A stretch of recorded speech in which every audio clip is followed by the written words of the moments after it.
In a planet known as the Motherworld, the royal bloodline ruled for thousands of years, but eventually their lust for power caused them to consume everything in their world. They decided to send their armies to conquer other planets and expand their empire until one day the king and queen were assassinated. The conquered planets wanted to use that chance to start a revolution, so Senator Belisarius stepped up and declared himself the new regent. Then he sent out his most brutal soldiers to crush all rebels without mercy. On a planet called Revolt, a small settlement of farmers is going through their daily chores when suddenly they see an empire ship in the sky. Cora is a war orphan and immediately recognizes it, so she rushes to ring the town's bell to warn everyone. Village leader Sindri gathers the locals to discuss how to proceed, and farmer Gunnar thinks they should welcome the soldiers because they'll buy their grain at triple the price they offer in the city.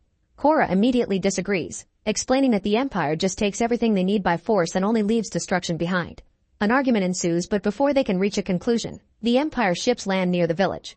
Admiral Noble meets Sindri with a hug and explains that they're looking for a rebel group led by the Bloodaxe siblings, but his army is in need of food. Sindri lies and tells him their soil doesn't produce much, so the village only has enough to barely feed themselves. Noble doesn't believe him and points out everyone looks healthy and well-fed, so Gunnar cuts in with an explanation. He tries telling the Admiral that Sindri had only been trying to save food for winter to protect the village, but he's willing to sell some to Noble at a good price. Furious over being tricked, Noble grabs his cane and proceeds to beat Sindri up to death. When Sindri's wife tries to approach him, a guard uses a glowing blade to kill her too. Then Noble announces he'll be back in 10 weeks to gather all the harvest, not caring if there's anything left for the villagers. Afterward, Noble and the ships leave, but a small group of soldiers led by Fauna stay to keep an eye on things. While some soldiers kick out the villagers from the building they want to claim, Private Aris activates Jimmy, a robot that used to serve the king. After the royals were killed, all the robots put down their weapons and refuse to fight, so the few that are left help around with menial tasks. As Jimmy helps the soldiers carry their things, Marcus decides to test the rumors and starts shooting at the robot, who falls to the ground and never defends himself. Aris cuts in to stop Marcus and almost gets killed, but Fauna stops them both and sends them to work. He also makes sure Jimmy isn't malfunctioning and sends him to wash the mud off. At the river, Jimmy is washing his face and is approached by Sam, who befriends the robot and listens to his story. Jimmy explains that Sam reminds him of the Empire Princess, who was killed together with her parents by the traitors. Sam tells him that the princess lives in him and gifts Jimmy a flower crown, which activates something within him. Meanwhile, in the town hall, the villagers discuss what to do next and conclude they should work hard to prove their harvest is valuable. That way the Empire won't kill them so they can keep producing food. Frustrated because nobody will hear her warnings, Cora starts packing her things to leave. She's caught red-handed by Hagen, the man who found her when her ship crashed on this planet 2 years ago. Hagen thinks Cora should team up with the rebels and protect the village, but Cora refuses, saying that they have no chance of winning, so it would only be a massacre. In the evening, Marcus and 2 other soldiers kidnap Sam so that the whole squad can use her. Cora hears her screams, but she reminds herself not to get involved. Aris comes in Sam's defense and manages to punch a few men, but there are too many of them and they immediately overpower him. Soon Faunus arrives and calls dibs on Sam, but he's interrupted by Cora, who has brought an axe. Faunus sends his men after her, and at first Cora pretends to surrender, only to suddenly move fast and bring down 2 soldiers with just a few moves. It seems Cora has great fighting experience and doesn't have many issues going against a bunch of privates, using their own weapons to go against them and even throwing dirt to create a distraction. One by one, Cora defeats the soldiers with accurate shots or savage stabbing, and when a man almost shoots her, Aris kills the guy first. Then Marcus tries opening fire on her, but Cora quickly disarms him and jumps on him to shoot him straight in the head. Now Cora and Aris can team up to surround Faunus, but he's keeping Sam at gunpoint and they can't react. At that moment Jimmy shows up and Faunus orders him to kill the rebels, but as Jimmy picks up a gun, he looks at Sam and kills Faunus instead. Afterward Jimmy runs away and the townspeople arrive just in time to see Cora kill a soldier that was still alive. She announces she will help them fight, but first she'll have to gather more soldiers. In the past, Gunnar sold some of their harvest to the rebels, so he'll take her to the city to meet his contact. Before they leave, Hagen gives Cora the special gun he had found on her ship. Cora and Gunnar ride for a while and stop at night to make camp, so Cora uses the occasion to share her story. When she was 9, an Empire army led by Belisarius attacked her home planet, causing death and destruction in every corner.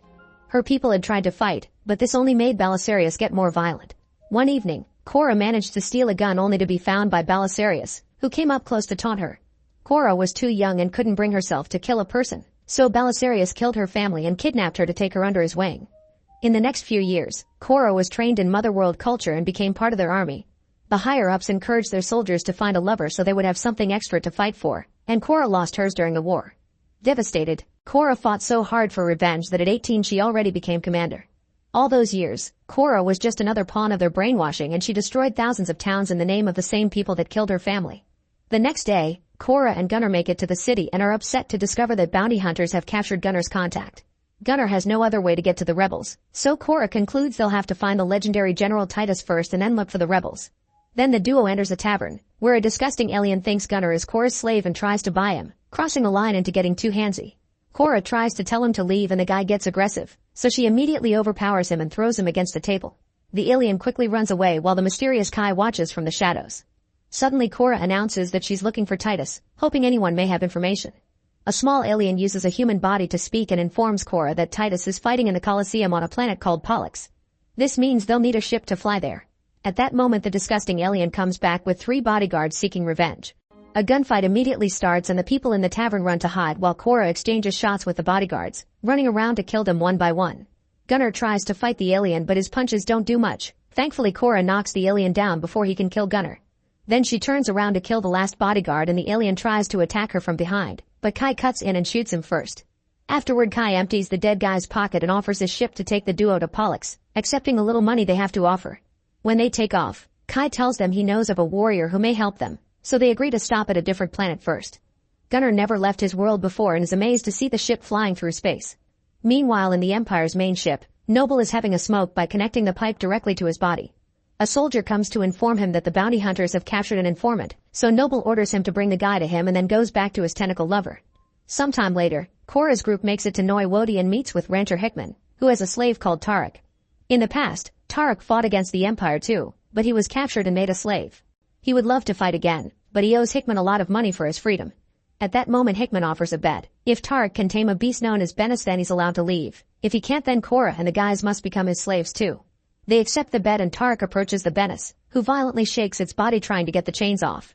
Tarek kneels to show he means no harm and speaks in his first language, telling the Benes they're alike because they both were taken away from their homes to be put in chains. With friendly words, he manages to bond with the Benes and after sharing a gentle touch, Tarek frees the beast from its chains to then ride it. They go on a flight together but the Benes is having trouble getting used to having a rider, so it almost crashes against some rocks a couple of times. At one point Tarek falls off on the edge of a cliff, but he recovers quickly and makes a big jump to land on top of the Benes again. Now they're able to fly more smoothly and soon they return to the ranch with no issues. Tarek is allowed to leave with the group and a smug Hickman tries to ride the Benes too, but the creature throws him off and kills him with its claws. Cora is impressed by Tarek so Kai offers to take her to more warriors that may help. Moments later they arrive at Dagus and meet with Swordmistress Nemesis, who first needs to finish a personal mission. She goes after Harmata, a spider-like alien whose children have been killed by the Empire and who has kidnapped a human child seeking justice. Nemesis tries to reason with her, explaining she lost her kids to the Empire too, but Harmata refuses to listen and tries to attack. Using her swords, Nemesis dodges or blocks all of Harmata's legs and even cuts one to make her drop the kid. While Gunnar rescues the girl, Harmata manages to knock down Nemesis to then stab her arm. However, Nemes has mechanical gauntlets so she can still move and cut off another leg. Harmata knocks her down again then tries to kill Gunnar and the child, but Nemesis stabs her rear before using her gauntlets to light her blades on fire. As she slides down the floor, Nemesis strikes Harmata's spider body then stabs her humanoid torso with both swords at the same time. Afterward Nemesis joins the group and they take off again. Gunnar and Cora share another moment and she decides to tell her a bit more about herself. Since she was Belisarius' adoptive daughter, she lived a privileged life and soon became part of the royal guard. She was in charge of protecting the princess, who had the unique power of bringing beings back to life. To this day, Cora still feels guilty for not being able to save her the day of the attack. Sometime later, the group arrives at Pollux and visits the arena, where dozens of warriors die every day. General Titus is in a horrible state and they have to drag him inside to take a shower, but he protests during the whole process. Titus used to be a commander for the old king, but he fell into a deep depression when his army was ambushed and all his men were killed because he tried to surrender. At first he doesn't want to fight, but he changes his mind when Cora offers him the chance to get revenge. Meanwhile the bounty hunters bring the rebel contact to Noble, who promises to let him go in exchange for information. The guy explains the Bloodaxe siblings are under the protection of King Levitica and Sharan, then Noble kills him. Moments later, Cora's team arrives at Sharan and meets with King Levitica, who agrees to arrange a meeting with the rebels. Soon the Bloodaxe siblings arrive with their rebel army and Cora tells them about their fight, admitting that the chances of winning are low but also pointing out that her people have always fed them, so the least they can do is defend them. The brother Darian agrees to help and then approaches his army, offering a heartful speech to ask for volunteers. A few rebels gladly agree to go with him. Afterward the group leaves with their new allies, and Kai says he's been so inspired by them that he wants to help them fight. However, he still has some boxes to deliver, so Cora agrees to stop one last time before going home. Shortly after the group leaves, Noble and his men find Levitica and destroy his kingdom. Levitica refuses to cooperate, so Noble kills him with his cane. Then while the army finishes blowing up the area, Noble gets a message telling him where to find the rebels. A few hours later, the team arrives at Gondoval and helps Kai unload the cargo on a bridge. Cora watches him interact with the locals and senses something is wrong when suddenly, a hidden Empire spacecraft opens fire and brings down most of their ships. Then a bunch of robots ambushes the team and most of them are captured as Kai reveals his real intentions. He's always known Cora is a wanted ex-commander whose head would pay well, so he used her to gather a bunch of legendary wanted warriors to hand them over to the Empire for the reward. Soon Noble arrives with his men and takes Cora's gun while Kai pushes Gunnar behind her, explaining he's just a farmer so they'll let him go if he kills Cora. Gunnar pretends he's about to shoot her, but at the last second he frees her and turns around to shoot Kai instead. Cora immediately jumps on a guard and knocks him down to steal his gun. Then she runs to hide as Noble's men open fire. She tries her best to fire back and blows up a box that causes a huge explosion, pushing all her enemies away. Gunnar uses the chance to free all the other warriors and soon Nemesis is slashing people with her blades. Darien pushes a soldier off the bridge and orders his men to gather the few ships that manage to survive the attack. As the battle goes all out, Tarka, Titus, and Gunnar manage to grab some guns and offer cover for Nemesis as she continues to stab her way through. At that moment, Noble orders his hidden spacecraft to come out, and it immediately opens fire on the rebel ships. Desperate to save his men, Darien grabs a metal bar and uses it to beat up soldiers as he makes his way up the bridge to then jump on the enemy ship. Unfortunately, he fails to stab the pilot, who dodges the bar and shoots at Darien. However, Darien tries again and this time manages to kill the enemy to stop the attack, but he also dies in the process. His body drops on the controls, causing the ship to slowly start falling toward the bridge. Furious, Cora leaves her hiding spot and runs through the bridge, shooting random soldiers as she makes her way toward Noble. At that moment the ship falls and destroys most of the bridge, but Noble manages to save himself by landing on a floating platform. Suddenly Cora appears behind him and a hand-to-hand fight begins with both Cora and Noble throwing punches without mercy. After exchanging a good amount of hits, Noble punches Cora off the platform, and she manages to hold onto some rope at the last second. When Noble disconnects the rope, Cora holds on with her hand and uses the rope as a whip to make Noble fall before climbing back up. The fight continues and Cora uses the rope to block Noble's cane, finally breaking and using a small piece to stab him in his leg. Noble tries to keep on fighting but he's weak now, so Cora breaks his arm and uses the cane to stab him in the chest before pushing him off the platform. Afterward, Tarek uses more rope to pull the platform over to the bridge and rescue Cora. The rest of the team has survived and they leave together to return to Velt, where they get ready to defend the farming community in the future. Nearby, Jimmy watches them while wearing a curious crown. Meanwhile, the enemy troops retrieve Noble's body but instead of healing him, they open his body to connect him to the Neuralink, revealing that he's a cyborg. As water surrounds his body, Noble's mind appears in front of Belisarius, who scolds Noble for his failure as he keeps hitting the ice under them with his cane. Belisarius orders Noble to capture Cora alive so he can kill her himself. Then he finishes breaking the ice to send Noble's consciousness back to his body. The doctors don't sense any kind of brain activity, so they have to give him an extra strong shot to revive him, making him scream awake. Make sure to subscribe and turn on notifications so you can watch more videos like this. Thanks for watching.